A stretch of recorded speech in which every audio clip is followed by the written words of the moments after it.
you look at the top of the screen, you see 17 of 29 winners this year have ranked inside this top 10 over the previous 12 months. So 59% of the winners, which we know picking outright winners is very difficult. So when you have a place you can start where 59% of the time the winner has come from, why would you just want to start there, right? And it's not like you're going to bet all 10 guys, but you're going to pick probably 3 or 4 from this graphic.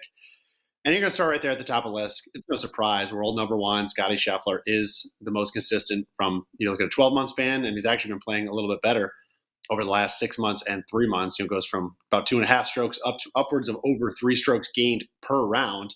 And then you go right down the list. You got Tony Finau next, closest. And it's kind of a bigger drop-off from there to get that little, grouping from Sung Jae Im all the way to Jordan Spieth, all kind of in that similar neighborhood over the last 12 months.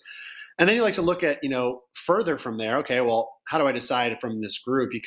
I like to then go, all right, well, who's trending, on a shorter time frame in the right way? If you look at Max Homa sitting on top of Victor Hovland, all right, over 12 months, very, very close, almost identical, right? But then what's the trends? Max Homa is going down, right, from 1.62 over the last 12 months down to 0.89 over the last 3 months. And Victor Hovland, right below him, 1.57, 12 months, now up to over 2 strokes gained per round in the last 3 months. So clearly there's a big difference there on the trend that you're seeing from Victor. Obviously, he finished runner-up last week at the PGA Championship.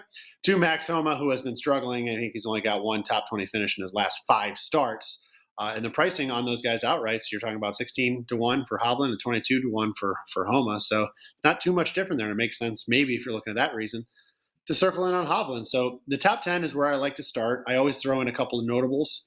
These are either guys that are right after the top 10, maybe they're 11, 12, or 13, or they're guys that rank in the top 10 over the last 3 months or 6 months. So you see a guy like Russell Henley 1.04 in the last 12 months, but he's right there at 2 strokes gained per round over the last 3 months. So somebody clearly that's hot in the moment. And those are kind of guys you like to circle in on too. You want to get the guy that's riding a hot hand. Golf is very hot and cold, ebbs and flows. And when you're hot, you're hot. When you're not, you're not. So that's the top 10 graphic, Andy, I like to look at every single week.